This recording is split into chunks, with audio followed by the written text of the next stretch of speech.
다른 사람의 믿음을 보고 믿는 믿음이라는 말씀의 제목을 가지고 우리 함께 은혜를 나눕시다. 지금 우리는 예수님의 설교들 중에서 비유를 들어서 하신 설교들을 계속 살펴보고 있습니다. 오늘은 좀 두 아들의 비유라고 이제 명칭이 되어지는 예수님의 비유인데요. 예수님에 대해서 이렇게 공부를 하다 보면은 약간 거슬리는 장면들이 등장하는 게 사실이에요. 저 같은 경우에는 어떤 장면이 제일 거슬리냐면 오늘 본문하고도 좀 관련이 있는데 예수님이 세리와 창녀들과 이 죄인들과 어울리셨다라는 내용이 나올 때 조금 저는 불편해요. 마태복음 9장 11절에 보면요, 이거는 안 나오는데 제가 읽어드릴게요. 바리새인들이 보고 그 제자들에게 이르되 어찌하여 너희 선생은 세리와 죄인들과 함께 잡수시냐? 어떻게 너네 그 예수님이라는 사람은 왜 이렇게 세리들하고 창녀들하고 죄인들하고 같이 밥도 먹고 어울리고 그래? 너네 너무 이상한 거 아니야? 라고 이렇게 바리새인들이 얘기하는 장면이 나옵니다. 세리가 누구죠?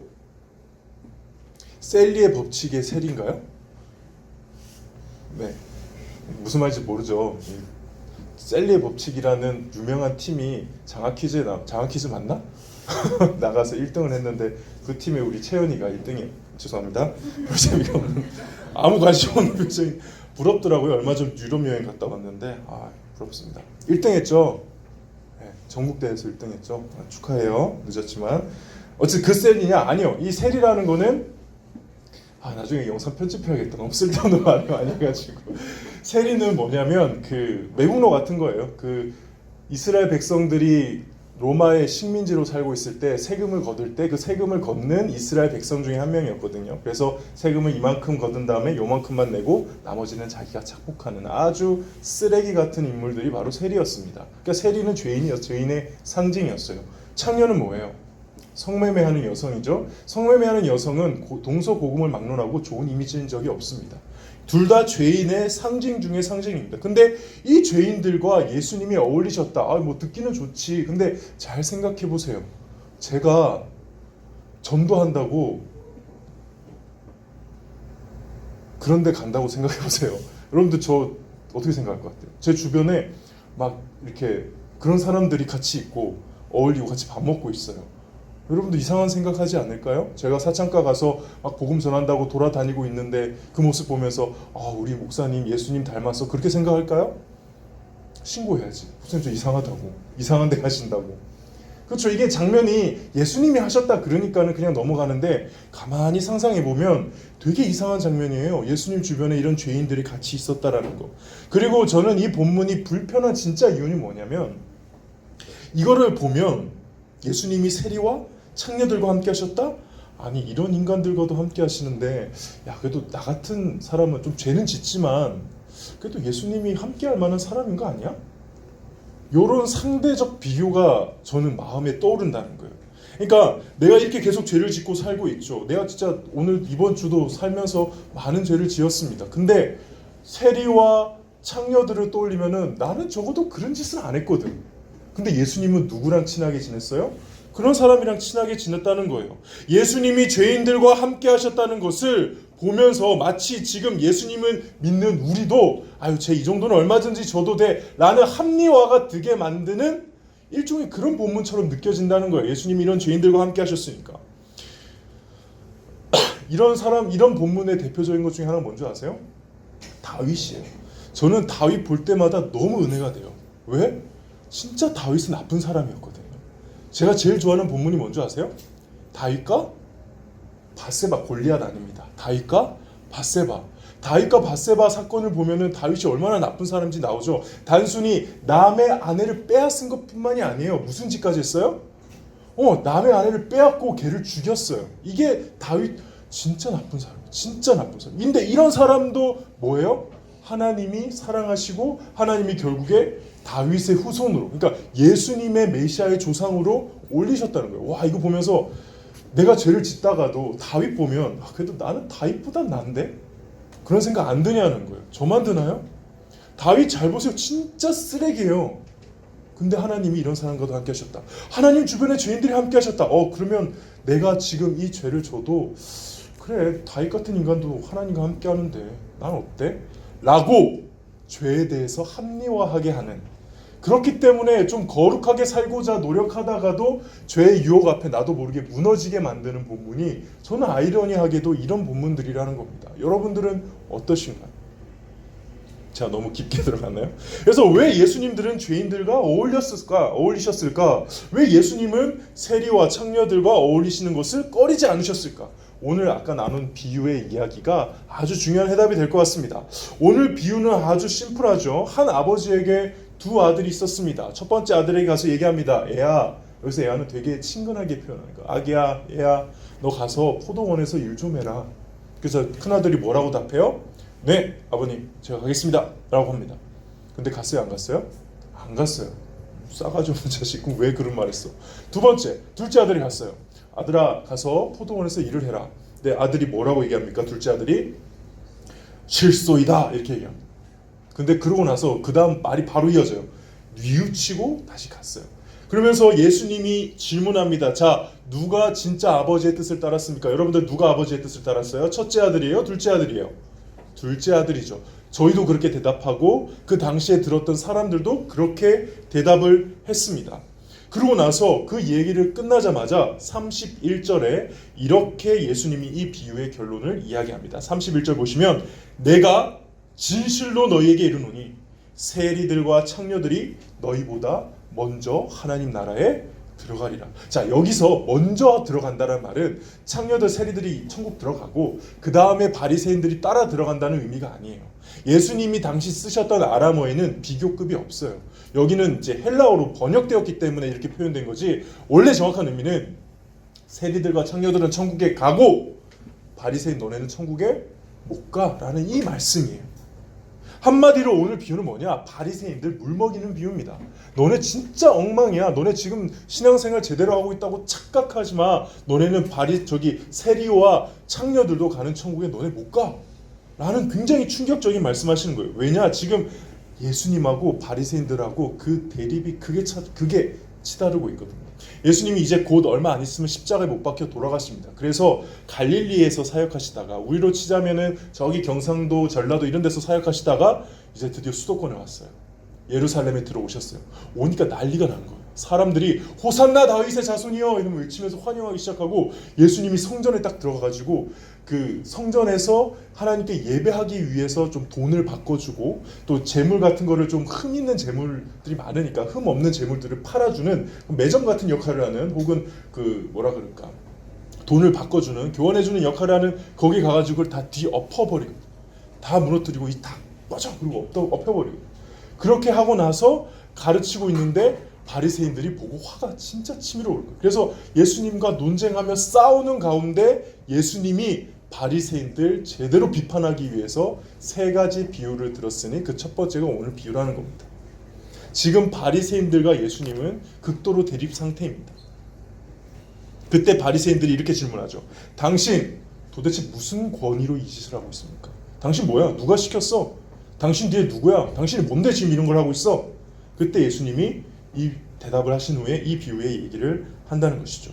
오늘 이 비유를 통해서는 딱 세 가지만 기억하고 돌아갔으면 좋겠습니다. 첫 번째 오늘 비유의 교훈입니다. 믿음은 순간이 아니라 시간으로 증명된다는 겁니다. 믿음은 순간이 아니라 시간으로 증명된다. 기억하시기 바랍니다. 참된 믿음은 어느 순간의 대단한 경험, 대단한 체험, 대단한 고백 이것으로 증명되는 게 아니고요. 시간이 흐르는 뒤에 증명이 되는 것입니다.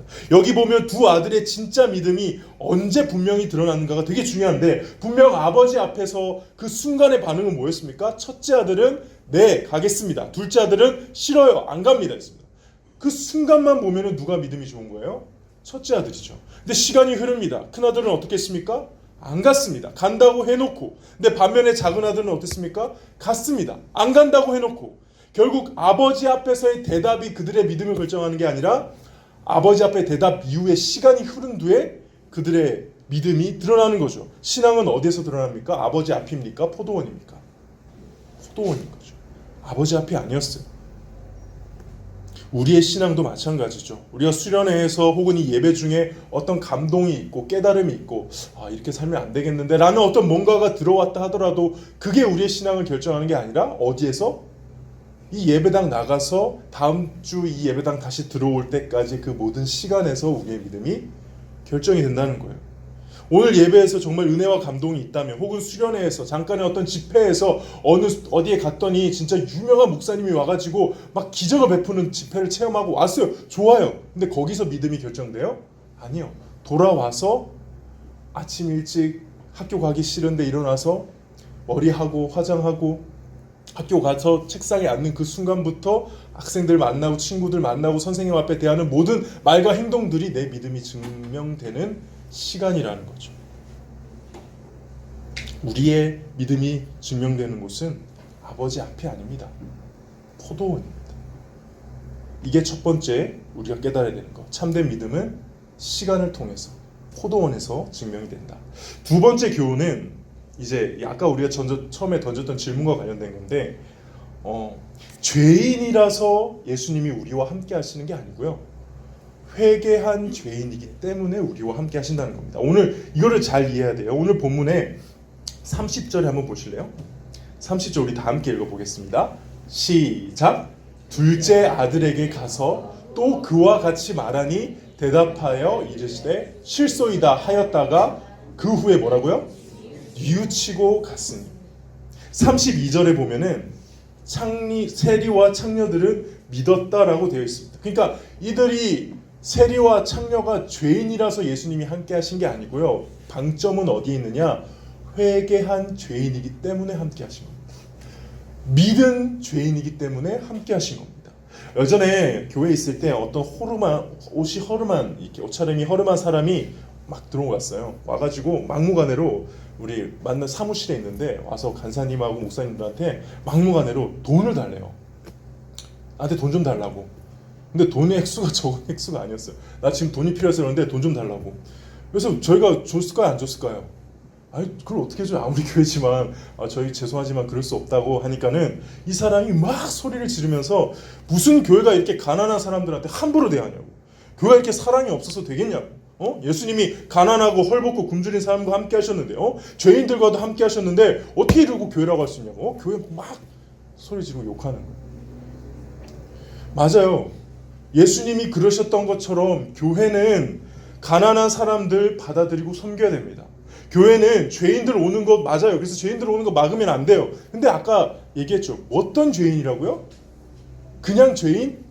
나 죄인이다, 그러니까 너네 나 사랑해, 이게 아니야. 어떤 죄인이냐면 분명히 하세요. 회개한 죄인입니다. 회개한 죄인입니다. 회개하고 예수님을 믿는 죄인입니다.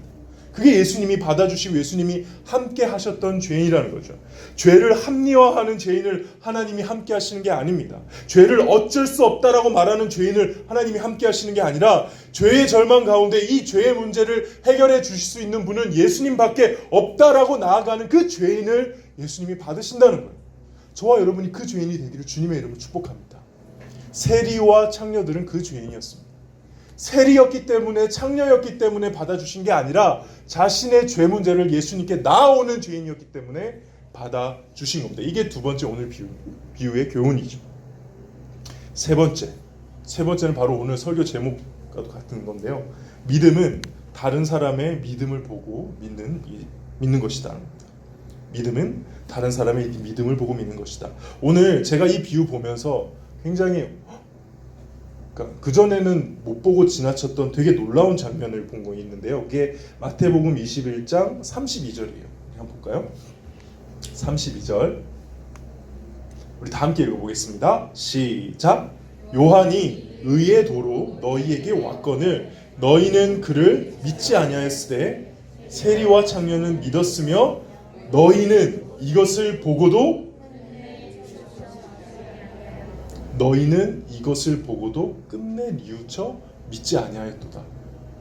저는 여러분들보다는 당연히 성경을 많이 읽었겠죠? 저는 개인적으로 성경을 되게 좋아해요. 원래 역사를 좋아했고 그다음에 책 읽는 걸 좋아하다 보니까 신앙생활도 성경을 많이 읽는 쪽으로 가요. 그래서 신약 성경 특히 많이 읽을 때 저한테 박혀있는 이미지가 있어요. 그게 뭐냐? 바리새인들은 진짜 나쁜 사람들이다. 바리새인들은 사탄의 종들이다.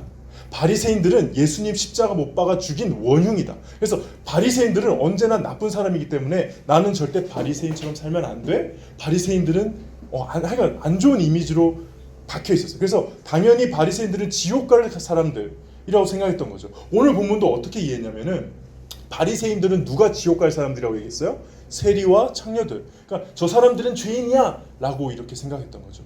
근데 반면에 우리는 누가 죄인이라고 보이는 거예요? 바리새인들이 죄인이야 라고 보이는 이미지였다는 거예요. 그래서 당연히 바리새인의 구원, 하나님이 바리새인에 대해 가지고 있는 마음, 이런 건 저한테 관심이 없었어요.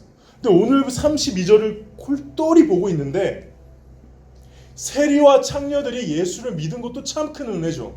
예수 믿을 수 없는 사람들이 믿었어요. 어떻게 보면 유대인들 봤을 때 믿어서는 안 되는 사람들이 믿었어요. 근데 그들이 믿고 예수님께 돌아온, 그들이 회개하고 돌아온 이 일이 사실은 누구를 위한 거라는 거예요? 세리와 창녀들이 믿었어요. 근데 너희는 이것을 보고도 끝내 뉘우쳐 믿지 아니하였다. 세리와 창녀들이 믿는 모습을 보고 하나님은 누가 믿기를 원하셨다는 거예요? 바리새인들이 믿기를 원하셨다는 거예요. 제 고정관념이 깨지는 거예요. 바리새인들은 당연히 지옥 갈 사람들이라고 생각했는데 하나님은 단 한 번도 바리새인들을 포기한 적이 없으신 거예요. 세리와 창녀들이 예수를 믿고 주님께 돌아오는 그 장면조차도 목적이기도 하지만 그걸로 뭐를? 바리새인들의 구원을 위해서 예수님이 하시는 거예요. 그러니까 지금 오늘 이 일로 다음 주 그 다음 주 전부 다 바리새인을 신랄하게 비판하는 거의 바리새인 디스 비유들입니다. 근데 이 비유가 진행될 때 그 베이스는 뭐예요? 진짜 바리새인들 저주 받으라고 하는 말씀이에요? 아니면 끝까지 바리새인들을 충격받아 돌아오게 하려는 하나님의 사랑인 거예요. 하나님의 사랑이었던 거죠. 저 이거 깨지는데 너무 부끄러웠습니다. 왜냐?